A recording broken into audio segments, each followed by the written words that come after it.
एक कुत्ता जो कि 1 मिनट में 27 से 28 सांसें लेता है और वह 10 से 12 साल तक जीता है, वहीं पर एक इंसान 1 मिनट में 14 से 15 सांसें लेता है और वह 80 से 100 साल तक जीता है। लेकिन एक कछुआ जो कि 1 मिनट में सिर्फ 5 से 6 बार सांसें लेता है और वह 500 से लेकर 600 सालों तक जीता है। इससे स्पष्ट होता है कि जिस जीव की सांसों की संख्या जितनी कम होती है वो उतनी ही लंबी आयु तक जीता है। इसी चीज को समझकर हमारे पूर्वजों ने सांसों की संख्या को कम करने और उसकी गहराई को ज्यादा करने के लिए विज्ञान पर काम करना शुरू कर दिया था, क्योंकि वो समझ गए थे कि इंसान को जीने के लिए साल या महीने नहीं बल्कि एक निश्चित संख्या में सांसें मिलती है और सांसों की लेने की गति को कम करके उम्र को लंबा किया जा सकता है। लेकिन सांसों को धीमा और लंबा होने की गति प्राकृतिक रूप से होनी चाहिए। जब हम सांसें ले रहे होते हैं तो वह वायु प्रत्यक्ष रूप से 2 से 3 ही स्थानों पर केवल साथ होती है, कंठ, हृदय, फेफड़े और पेट। मस्तिष्क में गई हुई हवा हमको पता ही नहीं चलती है। कान और आंख में गई हुई हवा हमें कभी भी पता ही नहीं चलती है। श्वसन तंत्र से भीतर गई वायु अनेक प्रकार से विभाजित हो जाती है, जो अलग अलग क्षेत्र में जाकर अपना अपना कार्य करके पुनः भिन्न रूप से बाहर निकल जाती है। ये सब इतनी जल्दी होता है कि हमें इसका पता ही नहीं चलता है। हम सिर्फ इतना ही जानते हैं कि ऑक्सीजन भीतर गई और कार्बन डाइऑक्साइड बाहर निकल गई, लेकिन भीतर वह क्या क्या सही या गलत करके वापस आती है इसका कम ही लोगों को ज्ञान हो पाता है। यदि हम गहरी सांसें लेते हैं तो तेज प्रवाह के साथ शरीर के अंदर बैक्टीरिया नष्ट होने लगते हैं। कोशिकाओं को रोगों से लड़ने की क्षमता भी बढ़ जाती है। बोन मैरो में नए रक्त का निर्माण होने लगता है। आंतों में मल विसर्जित होने लगता है। मस्तिष्क की जागरूकता लौट आती है, जिसकी वजह से स्मरण शक्ति दुरुस्त हो जाती है। न्यूरॉन की सक्रियता से सोचने समझने की क्षमता उन्हें जिंदा हो जाती है। फेफड़ों में भरी हवा से आत्मविश्वास वापस लौट आता है। सोचे जब जंगल में हवा का एक झोंका तेजी से आता है तो जंगल का रोम रोम जागृत होकर सजग हो जाता है, सिर्फ एक झोंका की वजह से। कपालभाति भस्त्रिका प्राणायाम तेज हवा के उस झोंके की तरह है। बहुत कम लोगों में क्षमता होती है अपने अंदर आंधी लाने की। लगातार अभ्यास से आंधी का जन्म होता है। 10 मिनट की आंधी आपके शरीर और मन के साथ आपके संपूर्ण जीवन को बदल कर रख देगी। आजकल अधिकतर लोगों की जो सांसें हैं वह उखड़ी और बिखरी हुई हैं, उथली पुथली रहती है या फिर तेजी से चलती हैं। लोगों को यह पता नहीं चलता कि उनकी सांसें किस प्रकार चल रही हैं। जब क्रोध का भाव उठता है तो सांस बदल जाती है, वहीं पर जब काम वासना की भाव आता है तब भी सांसें बदल जाती हैं। हमारे प्रत्येक भाव के साथ, हमारी सांसों के साथ, विचार के साथ हमारी सांसें भी बदलती रहती हैं। इसके साथ हमारे खान पान और रहन सहन से भी सांसें बदलती रहती हैं। असल में हमारी सांसों का हमारे मन की स्थिति और हमारी शारीरिक अवस्था से सीधा संबंध होता है। पूरा योग विज्ञान ही सांसों को सही तरीके से लेने पर टिका हुआ है। अगर हम सिर्फ अपनी सांसों को सही तरीके से लेना सीख जाते हैं तो हमारा जीवन जादू की तरह बदल जाएगा। आज इस प्राचीन यौगिक कहानी के माध्यम से हम सांसों को सही तरीके से लेने का तरीका और सांसों के जादुई रहस्य के बारे में विस्तार से जानेंगे। उससे पहले आप लोग इस कहानी में खो जाएं, आप लोगों से एक ही रिक्वेस्ट है कि आप लोग हमारे चैनल को जरूर सब्सक्राइब कीजिए। बहुत समय पहले की बात है, एक ऋषि अपने आश्रम में छात्रों को योग, ध्यान, प्राणायाम की शिक्षाएं दिया करते थे। ऋषि खुद भी एक योगी थे। उन्होंने अपने कई वर्ष हिमालय की गुफा में साधना करते हुए बिताए थे, जहाँ पर उन्होंने बहुत सारे सूक्ष्म मानवीय आयामों को किया था और अब वो अपनी इसी अनुभव और ज्ञान को शिष्यों के माध्यम से जन समूह तक पहुँचाना चाहते थे। एक दिन रात्रि के भोजन के पश्चात उनके आश्रम का सबसे बुद्धिमान और होनहार छात्र उनके पास आता है। छात्र के चेहरे को देखकर गुरु समझ गए कि उसके मन में कुछ प्रश्न उठ रहे हैं। गुरु के नजदीक पहुंचते ही छात्र ने उन्हें प्रणाम किया और कहा, गुरुदेव, मैं आपसे कुछ प्रश्न पूछना चाहता हूं। मुझे मालूम है यह तुम्हें तुम्हारे चेहरे को देखकर ही समझ गया था। पूछो, क्या प्रश्न है तुम्हारे? छात्र ने कहा, आप अक्सर कहते हैं कि योग, ध्यान और प्राणायाम का मूल आधार हमारी सांसें होती हैं और अपनी सांसों पर नियंत्रण पाते ही हम अपने मन को विचारों पर नियंत्रण पा लेते हैं। तो आज मैं आपसे सांसों के रहस्य और उसके यौगिक ज्ञान के बारे में विस्तार से समझना चाहता हूँ। यह सुनकर गुरु ने हल्की मुस्कान दी और फिर कहना शुरू किया, जैसा हमारा मन होता है हमारी सांसों की गति भी वैसी ही हो जाती है, या फिर जैसी हमारी सांसें होंगी वैसे ही हमारी मनोदशा भी हो जाएगी। यानी हमारी सांसों से सब कुछ जुड़ा हुआ है, और हमारे भीतर जो घटता है वह भी, और जो हमारे बाहर घटता है वह भी। जीवन में घटने वाली हर घटना हमारी सांसों से गहरा संबंध रखती हैं। मतलब कि अपनी सांसों की गति पर नियंत्रण करके अपने मन और विचार को नियंत्रण कर सकते हैं। अगर तुम किसी सच्चे योगी या साधक को ध्यान से देखो तो तुम्हें उसके चेहरे पर गजब का ठहराव दिखेगा। एक सच्चा योगी बुरी से बुरी परिस्थिति में भी खुद को स्थिर और शांत रख सकता है। एक योगी अपनी भावनाओं को ही नहीं दबाता, बल्कि वह अपनी सांसों पर नियंत्रण हासिल करता है और सांसों को नियंत्रित करता है। वह अपने मन का नियंत्रण पा लेता है, और जिस आदमी का मन उसके नियंत्रण में हो जाता है उसके पास सभी समस्याओं का समाधान होता है। उन्होंने छात्र की तरफ इशारा करते हुए कहा, तुमने कुछ योगियों के बारे में सुना होगा जो कि वह 150 सालों से लेकर 300 सालों तक भी जी जाते हैं, तो वह कैसे इतने लंबे समय तक जीवित रह पाते हैं? असल में उनका नियंत्रण अपनी सांसों पर होता है, जिसे प्राण ऊर्जा भी कहते हैं। प्राण ऊर्जा हमारे चारों तरफ है, इसे कितनी मात्रा में लेना और छोड़ना है ये योगी अच्छी तरह से जानता है, और वह इस काम पर बहुत हद तक महारत हासिल कर लेता है। इसीलिए वह इस प्राण ऊर्जा का उपयोग करके अपनी जरूरतों के हिसाब से अपना जीवन व्यतीत करता है और खुद को दीर्घायु बना लेता है। अगर तुम अपने शरीर को स्वस्थ रखना चाहते हो, सामान्य से अधिक क्षमता चाहते हो, तेज बुद्धि चाहते हो, तो तुम्हें अपनी सांसों को समझना होगा, उन्हें नियंत्रित करना होगा, और उन्हें नियंत्रित करते ही तुम्हारे जीवन में सब कुछ व्यवस्थित हो जाएगा। असल में डर, चिंता और परेशानी जैसी कोई चीज नहीं होती।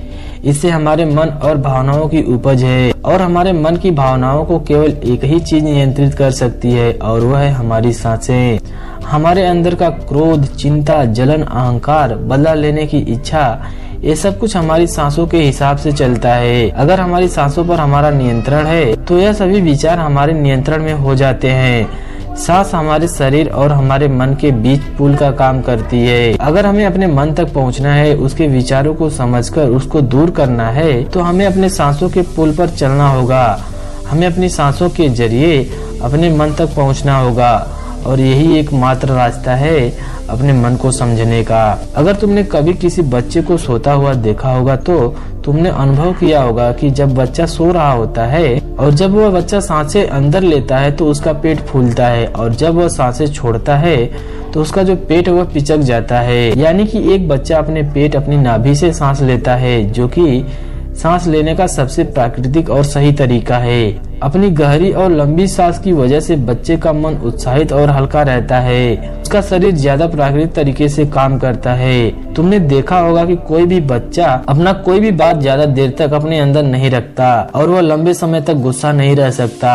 अगर उसे किसी गलती पर डांटा या मारा जाए तो कुछ समय बाद उसे वह भूलकर अपने खेलने में मगन हो जाता है। बच्चा इतना सरल इसलिए हो पाता है क्योंकि उसकी सांसें प्राकृतिक रूप से चलती हैं, यानी कि नाभि से चलती हैं। बच्चे के शरीर को विकास चाहिए, विकास के लिए ज्यादा ऊर्जा और ज्यादा ऊर्जा के लिए ज्यादा लंबी सांसें चाहिए। इसीलिए प्रकृति ने उसे ज्यादा लंबी लंबी सांसें दी हैं। हालांकि ये सांसें हर मनुष्य को दी गई हैं, लेकिन इंसान ने अपने जीवन में कुछ अप्राकृतिक परिवर्तन कर लिया है। अपनी सांसों को छोटा कर लिया है।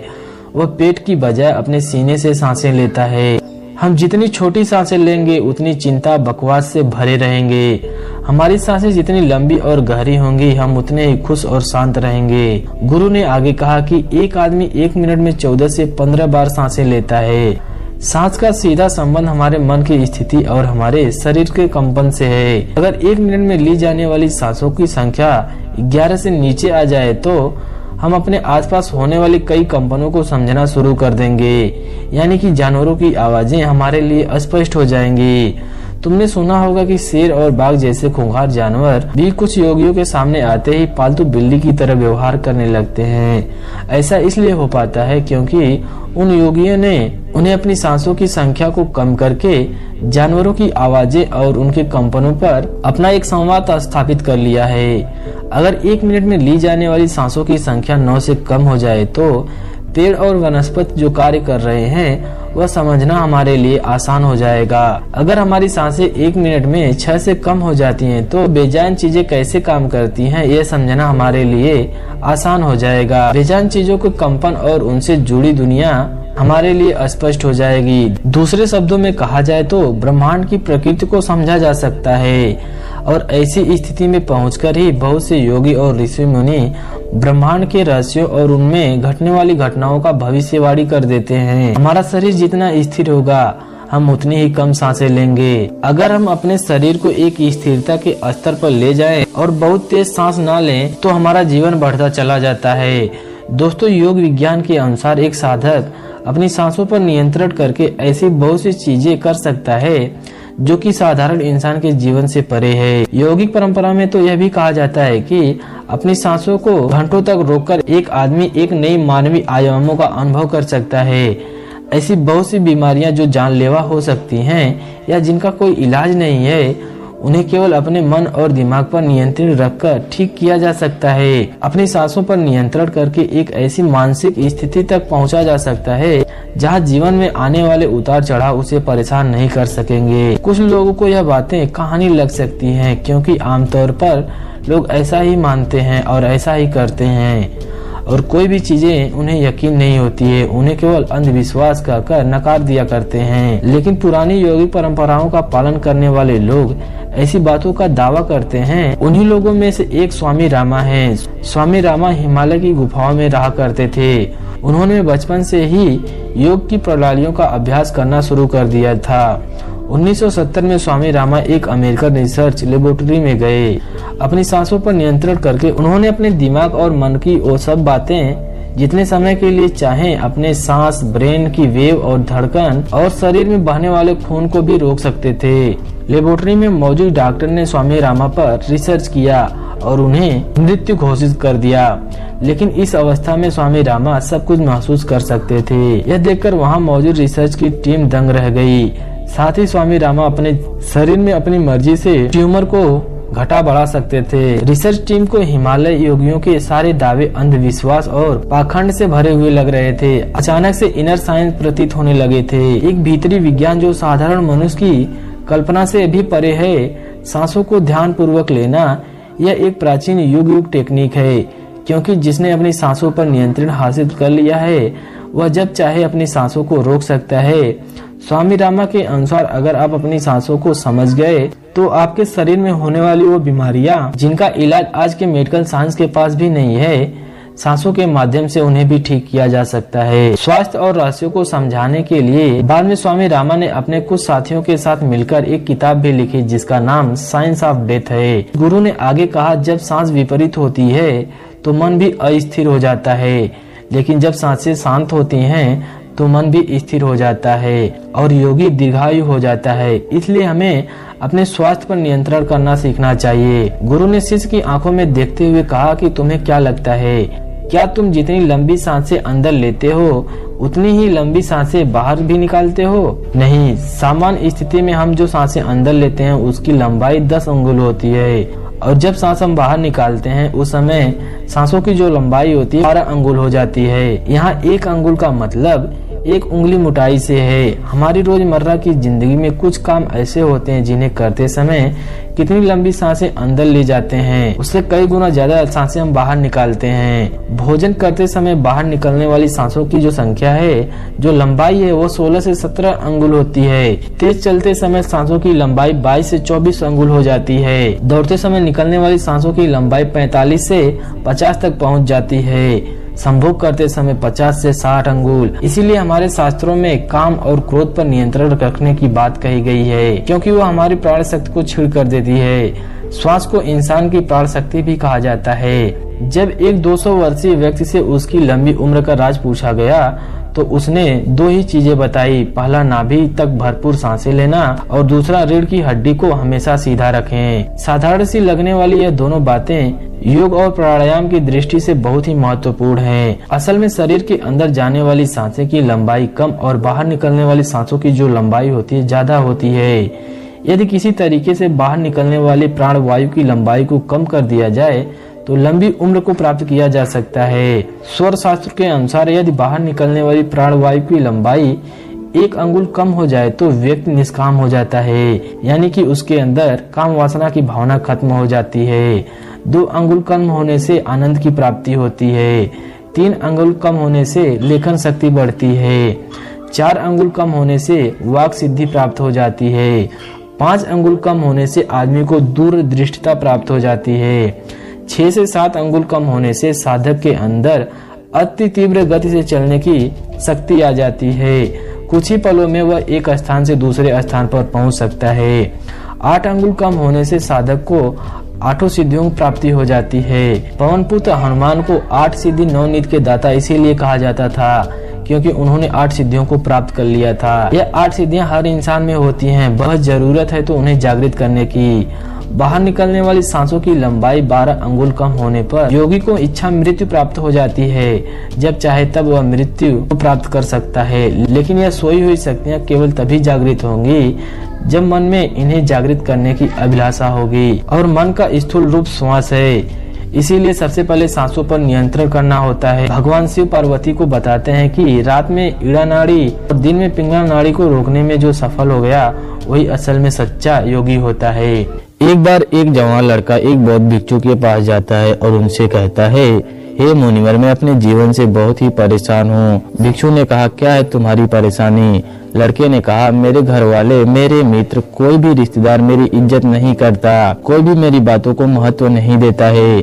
अक्सर मैं अपने घर के मामलों में जब भी अपनी राय रखता हूँ तो मेरे माता पिता मेरी बातों को अनसुना कर देते हैं, जबकि मेरे बड़े भाइयों की बातों को बड़ी गंभीरता के साथ सुनी जाती है। सिर्फ मेरी ही बातों को कोई कदर नहीं किया जाता और मेरे मित्रों के बीच भी मेरी इज्जत कोई नहीं की जाती। वह मेरा हमेशा मजाक उड़ाते रहते हैं और मेरे रिश्तेदार भी हमेशा मेरा मजाक उड़ाते हैं और मेरी बात को कोई भी गंभीरता से नहीं लेता है। यह सब देखने के बाद अब मुझे यह भी लगने लगा है कि क्या सच में मैं इतना बेकार इंसान हूँ कि मेरा कोई भी भरोसा नहीं कर सकता। कभी कभी मुझे ऐसा लगता है कि अब मैं समाज में एक इज्जतदार और अच्छा व्यक्ति नहीं बन पाऊंगा। इसके बाद लड़का हाथ जोड़ते हुए कहा, हे मुनिवर, आप मुझे कोई ऐसी तरीका बताएं जिसे करने के बाद हर कोई मेरी इज्जत करने लगे, मेरी बातों को गंभीरता से ले, जिसकी वजह से मैं अपने आप को एक इज्जतदार और अच्छा इंसान समझ सकूं। लड़के की बात सुनने के बाद बौद्ध भिक्षु ने कहा, सबसे पहले तुम यह समझो कि इज्जत उन्हें ही मिलती है जो इसके हकदार होते हैं, बल्कि उन्हें नहीं मिलती जो इसे मांगते हैं। इज्जत और भरोसा मांगा नहीं बनाया जाता है। लोग तुम्हारी इज्जत इसलिए नहीं करते क्योंकि लोगों को तुम्हारे कर्मों और तुम्हारी बातों और तुम्हारे विचारों पर भरोसा नहीं है। उन्हें तुम्हारी करनी और कथनी पर कोई एक रूपता नहीं दिखती। बौद्ध भिक्षु ने उससे पूछा कि अच्छा ठीक है, तुम मुझे एक बात बताओ कि ऐसा तुम्हें क्या करना चाहिए कि लोग तुम्हारे प्रति भरोसा और मजबूत हो जाएं और वो आपकी इज्जत करने लगे। लड़के ने कहना शुरू किया, हे मुनिवर, मुझे इन सब के बारे में ज्ञान नहीं है, वही सब मैं जानने के लिए आपके पास आया हूँ।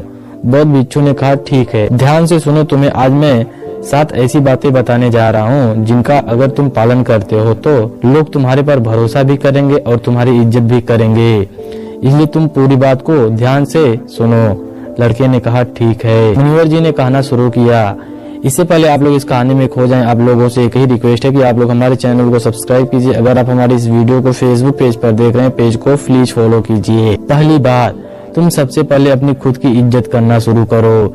जब तक तुम खुद की अपना इज्जत नहीं करोगे तब तक कोई भी तुम्हारा इज्जत नहीं करेगा, इसलिए सबसे पहले खुद की इज्जत करो। खुद की इज्जत करने का मतलब यह जानना है कि आप कौन हो और आप क्या कर सकते हो। इस बात का भरोसा ना कि आप सबसे अच्छी चीजों के लायक हो और आपके अंदर इतनी हिम्मत होनी चाहिए कि आप हर उस चीज को ना बोल सकें या उससे दूर हो जा सकें जो आपके स्वाभिमान को ठेस पहुंचाती हो। खुद की इज्जत करना मतलब जीवन में आपको आगे जाने के लिए प्रेरित करना होता है और तब जाकर आप ज्यादा खुश रहते हैं। खुद के प्रति इज्जत होना आपके अंदर अनुशासन लाता है और आप एक अनुशासित जीवन जीते हैं। किसी भी चीज किसी भी इंसान के लिए अपनी स्वाभिमान को गिरने ना दे, क्योंकि आपका स्वाभिमान ही सब कुछ है। इसलिए सबसे पहले आप अपना खुद का सम्मान करना शुरू करें, जिसकी वजह से लोग आपका सम्मान खुद ही करना शुरू कर देंगे। बौद्ध भिक्षु ने दूसरी बात कही, अपनी सोच को हमेशा सकारात्मक रखो। गौतम बुद्ध ने कहा था कि जैसा हम सोचते हैं वैसा ही हम बन जाते हैं, इसलिए सकारात्मक सोच रखने वाले लोग दूसरों को